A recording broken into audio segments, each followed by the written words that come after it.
Hi guys, Mac here again, and we're back for another training video.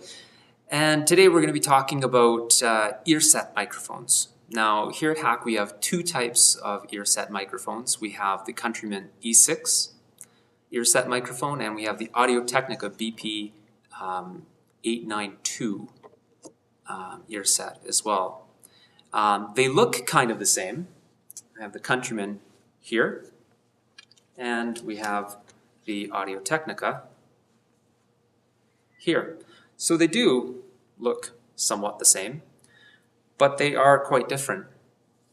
I just wanted to go over a few of the differences simply because it's important to know the type of microphone that you're dealing with before you put it on someone's head. The main physical difference I wanted to talk about is that the Countryman is a directional or cardioid microphone, while the Technica is an omnidirectional microphone. And if you remember back to our training session, one of our first training sessions, we talked about polar patterns. And a polar pattern is basically how a microphone picks up sound. On the AT, it's omnidirectional, meaning that if I was to imagine sound being picked up around the microphone, 360 degrees around the head of the microphone itself. So omnidirectional, it's picking up in all directions around the microphone. A directional microphone, a cardioid microphone like this one, is going to pick up in a heart-shaped, cardioid meaning heart-shaped, it's picking up in a heart-shaped pattern around the tip of the microphone, and it's rejecting a lot of sound from the back of the microphone or towards the boom of the microphone with a slight slope roll-off as you get towards the back. So most of the sound is being picked up from the front, and then it just tapers off around the sides and then towards a null towards the boom of the microphone. So super important when you're using a directional microphone, a cardioid microphone, or if we were to put the hypercardioid capsule on this microphone, it would become even more directional. It's super important that these microphones get fit properly to the speaker, to the person who's using it. The omnidirectional, a lot more forgiving. Omnidirectional microphones can have a little more latitude when you put them on the person's head.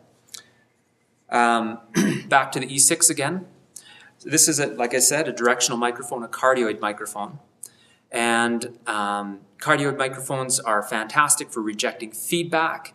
They're fantastic for giving you great focused sound, but they have to be close to the subject's mouth.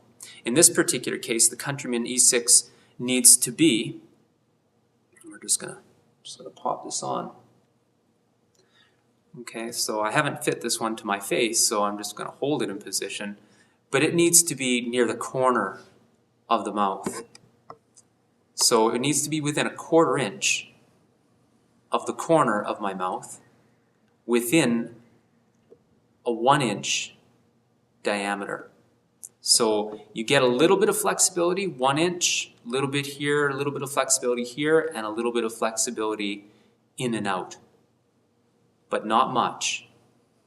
If you come too far forward with a cardioid microphone, you're going to pick up breath noise. So if this microphone gets too far in front of my mouth, you're going to pick up breath noise, you're going to pick up P pops, you're going to pick up sibilance. Sibilance is just that S sound that comes at the top of my voice, so it's this sound. The P pops coming off the p type of sound. We don't want those kind of things. We want to get those out of our sound. So it needs to be just in behind the corner of the mouth. And I don't know if I can't see myself, so I don't know if that's actually there or not, but I must be pretty close. You also want, with a cardioid microphone, for the boom to be following the contour of the face and nice in close to the face as well.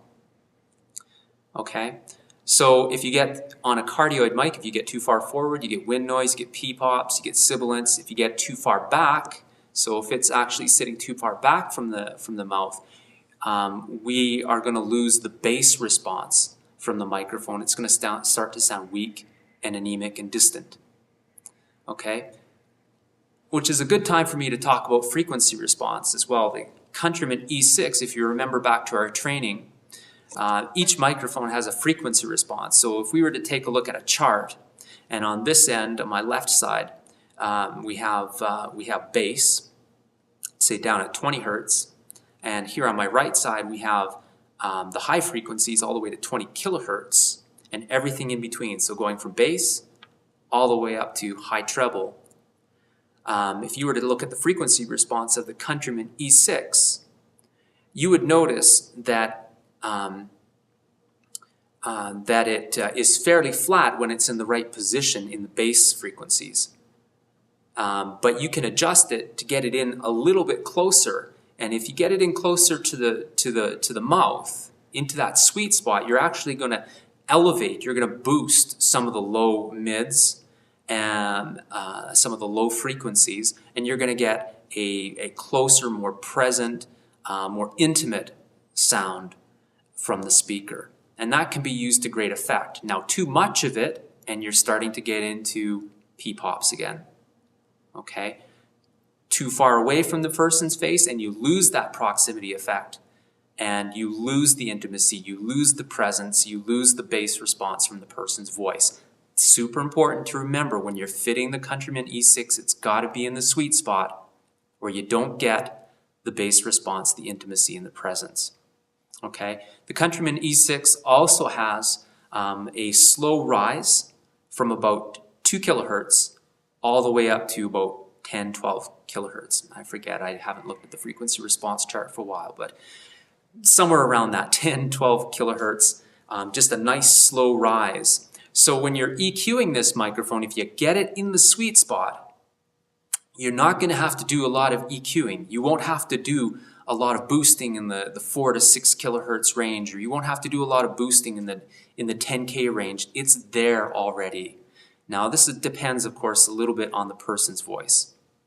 So with Myron, for instance, who has a lot of sibilance in his voice, you might have to roll a little bit of that high end off. Okay, with the Audio-Technica, this is an omnidirectional microphone, so placement isn't quite as critical, but still follow those same rules. We're going to be going through a fitting a little bit later, and you'll see how to put a loop in the ear set, how to put some spring in the ear set, how to shape the boom properly, and get it fitted to the person's face. When you use the Audio-Technica, it's omnidirectional, so it's picking up around the whole entire microphone. What's the advantage to that? Well, less handling noise. It's not susceptible to proximity effect. It's not as susceptible to P-pops and sibilance. So if you're having trouble getting a microphone sitting in the proper position, or you have somebody with a very difficult voice, this might be a better choice. The disadvantage is omnidirectional tends to be a little more susceptible to feedback in high SPL environments as well. SPL standing for sound pressure level. So if you've got a very live stage with a lot of stage wedges on the ground and you're using this on a lead singer, it might not be the best choice. But for a speaker, it may not be too bad. If you take a look at the frequency response chart for the AT, you're going to notice that it's very, very flat in the bass frequencies, and it's very, very flat until it gets to somewhere around 5, 6K, and then it begins to slope up into the 10, 12K range. And that's really about it for the Audio-Technica. Should be a fairly simple, straightforward microphone to use. Once again, shouldn't have to put a lot of top end on it, and if anything, you might have to drop a little bit of top end out of it. Follow the fitting rules as later in the video as you see the E6 being fitted to Myron's face.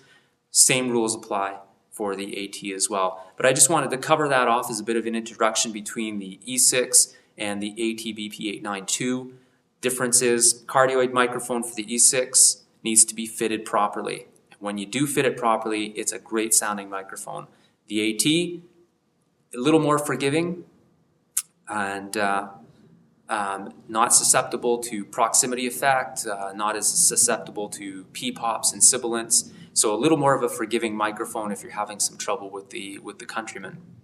But the disadvantage, of course, being that you have a little more chance of feedback as well. And that covers a bit of the introduction between the two microphones. I know there's a lot of information there. I was talking fast, so if you need to, this is a great time to just rewind the video and go over this again before we get into the fitting.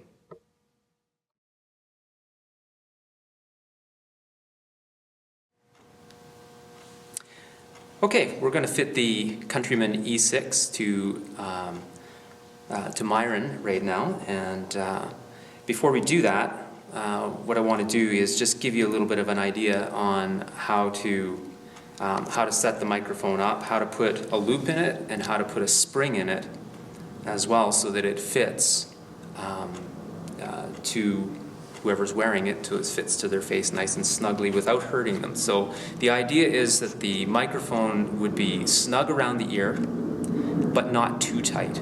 You don't want it hurting them, especially under the lobe here or on the top. The idea is this part of the microphone would fit right up here in the ear, just on the top, and just sit nicely there. And this part of the microphone would sit snugly, but not too snugly, just under the ear here. So what we want to do before we fit this is we want to straighten out the boom. These microphones were originally designed so they were fitted to one person, and so they don't take repeated reforming too well. So it's really important that you don't grab this microphone and start really hauling on the boom mic, or it'll get really bent out of shape, or in some cases even break. The critical areas are right here and right here. You want to make sure that whenever you're reshaping the boom, that you grab the ear set right here and just work it through little bit by little bit. I don't know if you can see that. Just slowly shaping it to what you want, to whatever shape you want. Okay, don't grab the microphone here. Don't grab the microphone here and start pulling on the microphone. You're going to damage it if you do that. Okay, so the next thing, after we've shaped the boom and we get a general shape so that it's going to just follow along the contour of his face, and then after that we're going to put a loop into the microphone. So we just take a look at his ear, get an estimate of what his ear is going to look like, and we just bend the microphone into that shape. Okay, and again, you're wanting to support this part of the microphone. You don't want to be bending here or here. Support it with one thing, with one hand, and then just slowly bend the microphone around its circumference until you get it where you want it. Okay, so we're pretty close. The next thing is we're going to put a spring in it. Okay, so what we want to do is we want to put a little bit of spring in this so that when it goes onto his ear, it's actually going to spring in towards his face rather than away from his face. So you want the bottom part of the microphone to spring out and the boom part to spring in. So to do that, you just grab the microphone, you lift it up a little bit, give it a little bit of a spring. That's it. If you want to do it the other way, you found you've gone a little bit too far and it's a little too close to his face, just spring it back the other way. It's that simple. You don't have to do a lot of pulling and pushing with this. Just take it, spring it up, and you've got a spring in it now. And it's going to give some tension, and when it goes onto his ear, it's going to come in snugly to his face. Important when you're dealing with people with beards, of course, that you don't get too close into the beard, or you're going to pick up handling noise as well. Okay, so we're going to fit this to Myron's head now, to Myron's ear, and here we go. We've got our loop in, we've got our spring in, and I've shaped the boom generally, and we're just going to put it over his ear. Okay. if I've done my job right. Okay, we're going to need to come back a little bit, I think. Okay, so we're close in there. So we're in about a 1-inch diameter from the corner of his mouth, and about a 1/4 inch back from the tip of his mouth as well. It's sitting in nice and close to his face, as you can see. Now we may have to do a little bit of adjusting to make that comfortable for him. How does that feel, Myron? Is it not too bad? Not too bad. Nicely done. Good. We want this to be snug, but we don't want it to be too snug so that it's actually hurting. This is going to be on him for, for an hour perhaps at a time. And so we don't want this too tight, but again, you don't want it too loose, otherwise it's going to be moving around. And once it's out of the zone, the EQ characteristics of the microphone change. Okay, so now that we've got that in position, I'm just going to pop that off again, and we're going to connect. Now when we connect this, you want to support both the mic and the cable. Put the two together and just gently press until it clicks. The cable itself, my preference is that whoever's using an ear set mic, that they run the cable through the shirt. In this case, Myron's wearing a button-down shirt and he's wearing a t-shirt underneath, so he can run the cable up between the button-down shirt and the t-shirt. Reason being is that cables don't end up flying around in behind. Things get snagged or pulled, that kind of thing. Just becomes a lot more secure when it's in behind the shirt, and it also looks a lot better too. So once we've got the cable coming up from underneath his button-down shirt, we've got our cable clip.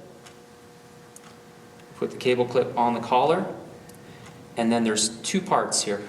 Run the cable through the first holder, put a service loop in. You see that here? Run it through the first part of the holder, run a service loop, and then run the part coming up from underneath his shirt through the second holder. Clip it down, and now you've got a service loop as well. Fit the microphone back to the head.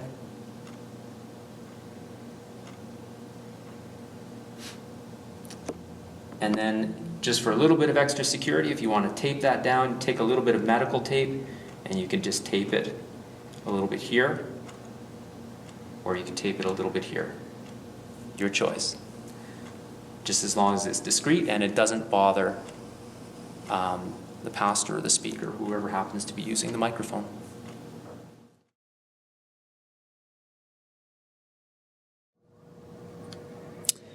Okay, we're back, and we're going to do a fitting of the AT BP982 on Evan here, and who's so graciously agreed to allow us to use him as a living mannequin. So here we go with the AT BP982. Same principles as the Countryman E6. We want to run the cable if whoever's speaking, if they're wearing a button-down shirt with maybe a t-shirt underneath, run the cable up between the button-down shirt and the t-shirt, so that the cable's out of the way, it doesn't get snagged on anything, and it just looks far better as well. Run the cable up, and then use the clamp down with a service loop, clamp it down onto whatever they're wearing. So in this case, he's wearing a hoodie. I've run the cable up between his t-shirt and his hoodie, and I've clamped it onto the back of his hoodie. Now we're ready to fit it. Same principles as for the E6. We want to set a loop first. We want to take a look at the shape of his ear and just try to approximate that. We also want to take a look at the contour of his face and approximate the angle in what we're going to set the boom as well. Okay? So once we've got that, we can put a little bit of spring in it. So you can see that the upper tip of this loop and the bottom tip of this loop are not the same at all. I've actually put a little bit of tension between the two. So when this sits on his ear, it's actually going to pull the boom microphone in towards his face. So now that I've set a loop and I've set the spring, I've set the boom, we're just going to do an initial fitting. Now this is interesting because with Myron he wasn't wearing glasses. With Evan, he is wearing glasses, and it's important that we get the fitting right with a person with glasses, because these things can become kind of uncomfortable with somebody who's wearing glasses. So we want to make sure that we get it on his ear so that it's nice and comfortable and is not interfering with his glasses. Okay.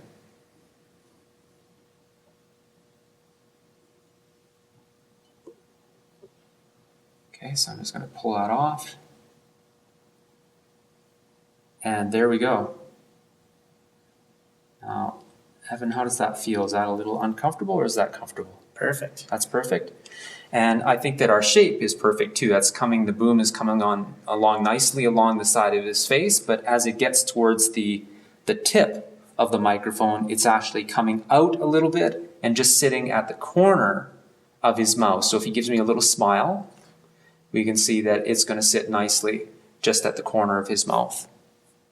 Okay, and outside of that, it's pretty much the same as the E6. You want to hide the cables away underneath his hoodie. That looks good on video. And then if you want to be really sure that you've got this thing nailed and it doesn't come off his ear or moves around if he gets really excitable up there on the stage, you can just take a little bit of medical tape and just tape it down here. And that should stay in place the whole time and be nice and comfortable for him. And that's it for the AT BP982.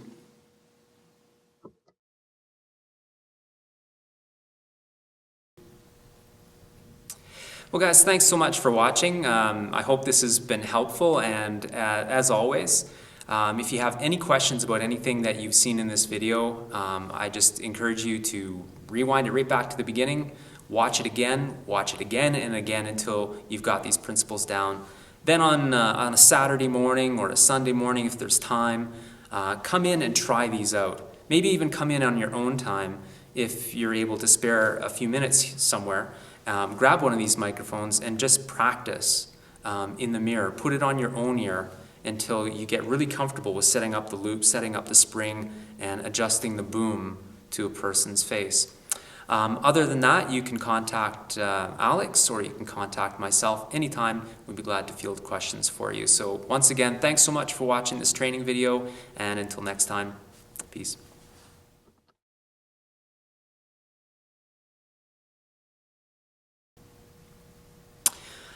Okay, well, I hope that was helpful. We've done a little bit of a... Oh, now you've cursed me, Evan. Cut!